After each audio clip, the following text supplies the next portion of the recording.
สวัสดีผู้ฟังทุกท่านยินดีต้อนรับเข้าสู่ช่องมหัศจรรย์แห่งกรรมมิราเคิลดีดเป่าหูเป็นหนึ่งในการยุแย่ให้แตกความสามัคคีมีความหมายเดียวกับการยุให้ลำตำให้รั่วยุแยงตะแคงรั่วบางช่างยุพูดให้เชื่อพูดเข้าหูบ่อยๆเพื่อให้เชื่อเห็นดีเห็นงามด้วยการใช้คำพูดที่ดีทำให้มีเสน่ห์น่าค้นหามัดใจผู้คนได้พูดจาสุภาพพูดถูกกาลเทศะผู้คนก็พร้อมให้ความร่วมมือการใช้คำพูดที่ไม่ดีเช่นพูดขวานผ่าซากโผงผางพูดให้คนเกลียดพูดยุแยงตะแคงรั่วพูดให้คนเข้าใจผิดพูดเข้าใจคนเดียวทำให้เกิดการเข้าใจผิดพูดเหน็บแนมให้ผู้ฟังสะเทือนใจพูดยกตนข่มท่านว่าตนเหนือคนอื่นพูดขว้างงูไม่พ้นคอพูดปัดความรับผิดชอบพูดย้ำคิดย้ำทำพูดซ้ำๆซักๆขี้แพ้ชวนตีแพ้ไม่เป็นหาเรื่องคนไม่ยอมรับผิด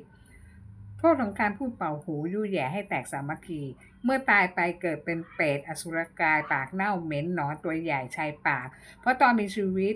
ชอบพูดเป่าหูยุ่ยแย่ใส่ร้ายผู้คนเมื่อลงนรกจะถูกรากลิ้นออกมาและถูกเหล็กแหลมไถเป็นจักตายแล้วฟื้นแล้วตายจนกว่าจะหมดโทษพื้นฐานของคนที่พูดให้คนเข้าใจผิดทะเลาะกันพูดทำลายความหวังคนอื่นเพราะเจตนาของตัวผู้พูดเป็นคนขาดความรักความสุขในชีวิตจึงต้องการให้คนทะเลาะกันเพื่อหันมารักตนเองหมายถึงตัวผู้พูดเราเป็นคนฟังต้องใช้สติอย่าสนใจ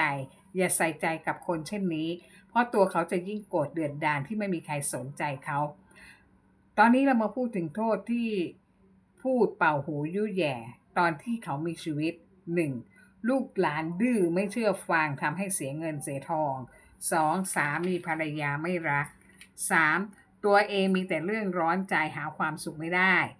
4. เป็นโรคร้ายแรงรักษาไม่หายทั้งหมดคือกรรมสนองในชาตินี้ตอนตายก็ไปลงนรกเพราะพูดเป่าหูยุ่ยแย่เป็นหนึ่งในการผู้สร้างกรรมป่าซึ่งพระพุทธองค์ตรัสยืนยันว่าบุคคลเหล่านี้เวลาตายก็ไปเกิดเป็นอสุรกายหรือเปรตรับทุกข์ทรมานไม่จบไม่สิ้นในนรกขุมต่างๆจากกรรมปากที่ตัวเองเป็นผู้สร้างนรกเองดังนั้นก่อนที่จะพูดอะไรคิดให้ดีว่าต้องการสร้างสวรรค์หรือนรกให้แก่ตนเองหญิงสูงวัยอายุประมาณ70-80ปีมีลูกชาย3ลูกสาว2เธอหาเงินเลี้ยงลูกตั้งแต่เล็กจนโตโดยการทำนาและค้าขายเล็กๆน้อยๆเนื่องจากเธอมีสามีเป็นนักเล่นการพนันมักเดินทางไปเล่นที่ปอยเปตบ่อยๆถ้าได้เงินมาจึงจะเอาเงินมาให้เมียเลี้ยงลูกถ้าเล่นเสียก็อดรายได้ไม่มั่นคงเธอจึงต้องเป็นเสาหลักในการหาเงินเลี้ยงลูกของเธอเนื่องจากชีวิตคู่ของเธอไม่มีความสุขฝังใจเธอมากเธอจึงพร่ำพูดสอนลูกชายลูกสาวของเธอเสมอๆว่า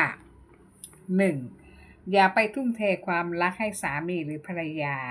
เลี้ยงให้แค่มีกินมีใช้พออย่าเลี้ยงให้อยู่ดีมีสุขเพราะเวลาที่เลิกลาจากกันก็จะเป็นคนอื่นที่ไม่รู้จักกันไม่ต้องไปรักไม่ต้องไปผูกพันมากจะได้ไม่เสียใจเมื่อผิดหวังในชีวิตคู่ 2. ทำงานหาเงินมาได้ต้องเอามาให้แม่เพราะแม่คือผู้ที่เลี้ยงลูกมาให้เติบโตไม่ต้องให้เงินพ่อเธอเป็นคนลำบากหาเงินเลี้ยงลูกลูกๆทุกคนต้องรักแม่มากๆไม่มีอะไรต้องเอามาให้แม่เก็บไว้ถ้าวันไหนลูกลำบากแม่จะได้ช่วยลูกได้ 3. เงินทองที่หามาได้อย่าให้สามีภรรยาเด็ดขาดอยู่เป็นเพื่อนกันเท่านั้นเพราะเวลาที่เลิกกันจะได้ไม่เสียใจที่ถูกหลอกเอาเงินทองไปหมดทรัพย์สินที่หามาได้อย่าให้สามีภรรยามีส่วนร่วมให้อยู่ในฐานะแค่ผู้อยู่อาศัยเท่านั้น 4. ตัวลูกๆอยากกินอยากเที่ยวจงทำเถิด แต่อย่าพาสามีภรรยาไปด้วยสิ้นเปลืองเงินของเราจงอย่าเลี้ยงสามีภรรยาดีให้แค่มีกินพอถ้าเป็นไปได้เธอต้องการให้ลูกทุกคนไม่มีครอบครัวเลยแม้แต่คนเดียวเพราะถ้ามีครอบครัวต่างคนต่างต้องแยกย้ายกันไปทิ้งเธอไปแต่ชีวิตจริงไม่ได้เป็นไปไม่ได้พอโตแล้วลูกๆทุกคนแต่งงานมีครอบครัวกันหมดและย้ายไปอยู่คนละจังหวัดกันบางคนย้ายมาอยู่กรุงเทพบางคนย้ายไปอยู่ภาคเหนือบางคนย้ายไปอยู่ภาคใต้ไม่มีลูกคนไหนต้องการอยู่จังหวัดเดียวกับที่แม่อยู่เลยเพราะกลัวว่าแม่จะมายุ่งวุ่นวายกับชีวิตครอบครัวของพวกเขาเนื่องจากคำสอนผิดๆที่เธอเป่าหูลูกๆเธอมันมาจากความผิดหวังในชีวิตครอบครัวที่ไม่สุขสมหวังของตัวเองมีลูก4 คนไม่สนใจในสิ่งที่เธอพูดเลยหนีห่างจากเธอไกลๆด้วยซ้ำแต่มีลูกชายคนเล็กมีอาชีพเป็นทนายความคำพูดของแม่ทุกอย่างเขานำมาปฏิบัติกับลูกและเมียของเขาชีวิตครอบครัวเขาจึงไม่มีความสุขเลยเพราะเขาไม่สนใจความเป็นอยู่ของภรรยาและลูกเขารับผิดชอบแค่ค่าเล่าเรียนลูกและค่าใช้จ่ายในบ้านเท่านั้นนอกนั้นไม่พาลูกเมียไปเที่ยวที่ไหนถ้าอยากไป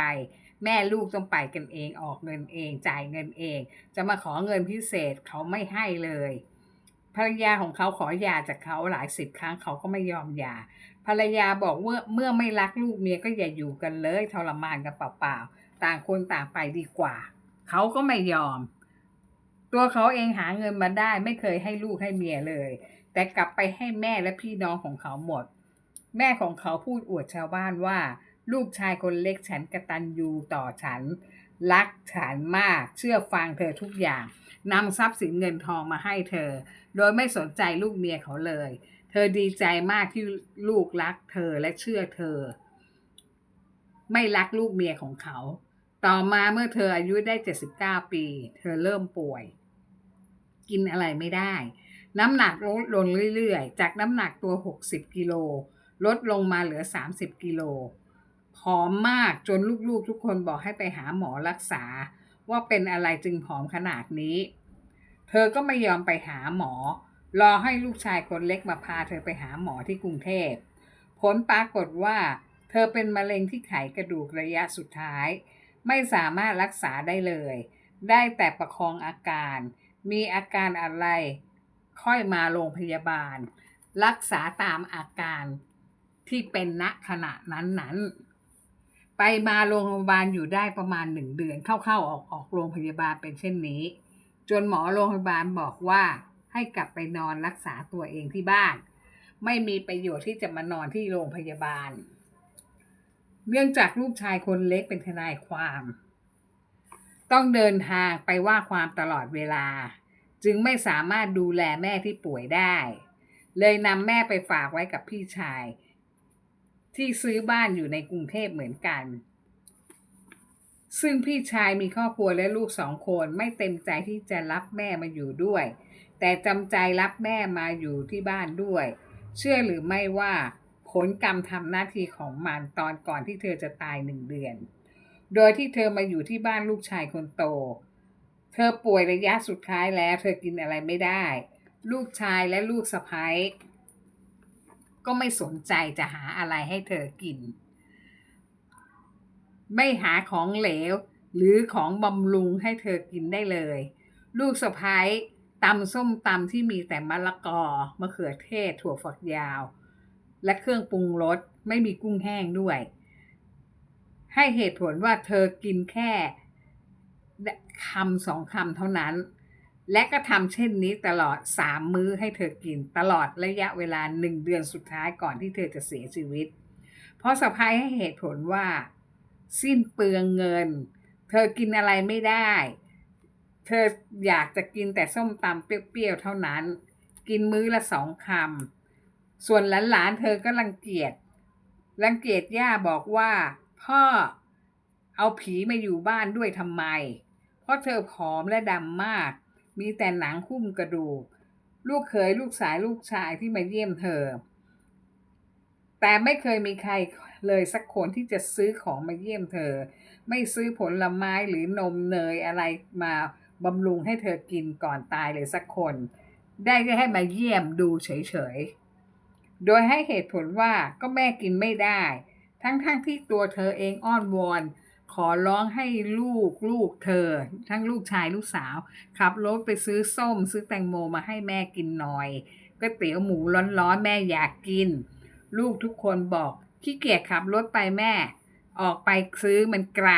เปลืองน้ำมันรถ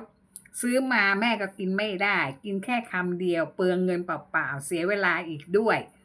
ตัวเธอเองได้แต่น้ำตาไหลอาบหน้าทั้งสองข้างคำพูดของเธอที่เธอเป่าหูลูกๆบัดนี้มันย้อนมาเข้าหาเธอก่อนตายในไม่ช้าเธอก็ตายไปแต่ลูกชายคนเล็กที่มี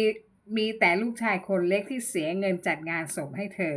นอกนั้นไม่มีลูกคนไหนยอมเสียเงินจัดงานศพให้เธอเลยที่จริงพี่น้องช่วยกันออกเงินจัดงานศพกันให้แม่ก็ได้แต่ลูกๆทุกคนบอกเปลืองเงินไม่มีใครยอมจ่ายเงินครั้งสุดท้ายให้กับแม่ของเขามีแต่ลูกชายคนเล็กเท่านั้นทั้งที่ทุกคนก็มีฐานะร่ำรวยเหมือนกันหมดสวัสดีค่ะ